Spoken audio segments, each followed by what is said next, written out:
Dans ce script, nous allons charger une page web listant un ensemble de produits, un ensemble de détails pour chaque produit, le prix pour chaque produit, puis nous écrirons toutes ces données capturées dans un fichier Excel.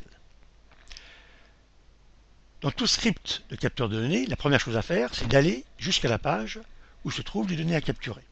Donc j'utilise pour cela le mode enregistrement. Je vais utiliser Internet Explorer. Donc je lance Internet Explorer. Je charge le site. Donc là, je charge le site qui va directement à la page listant les informations que je veux capturer. Mais ça peut être un site principal, puis on enregistre le fait de taper une référence ou un département ou un nom de produit, etc. Et on appuie sur Entrée pour avoir cette liste. Donc je veux capturer le nom de chaque produit, la référence pour chaque produit et le numéro pour chaque produit. J'arrête donc le mode enregistrement et je vais utiliser une instruction web que je trouve dans ma liste d'instructions qui permet d'énumérer les valeurs pour un certain type d'éléments HTML dans la page. Le premier paramètre,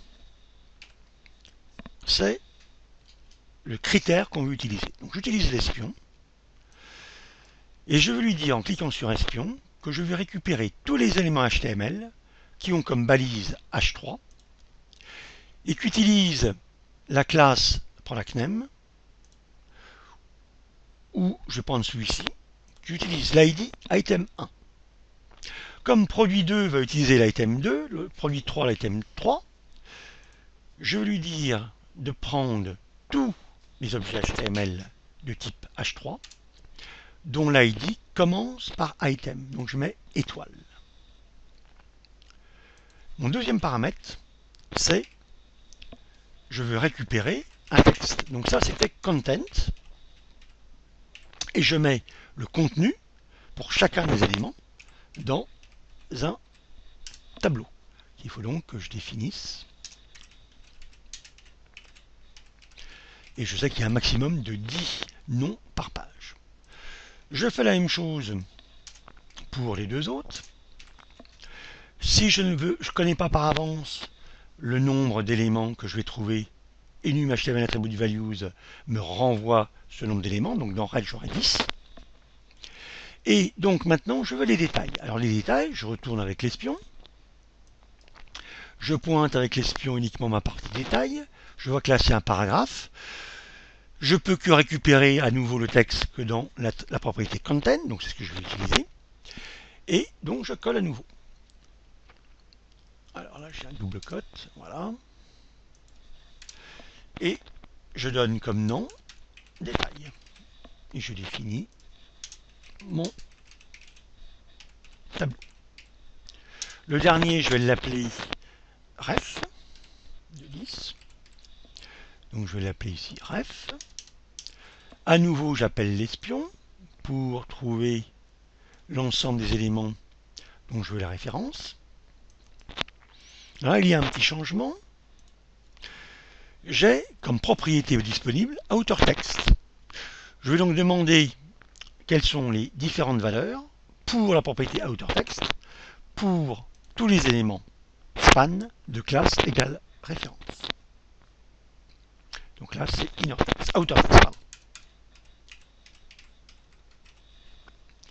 Il me reste maintenant à écrire tout ça dans Excel.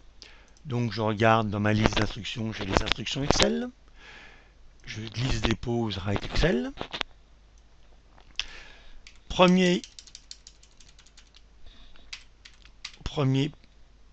paramètre, c'est le nom de fichier Excel. Donc je vais le mettre en paramètre.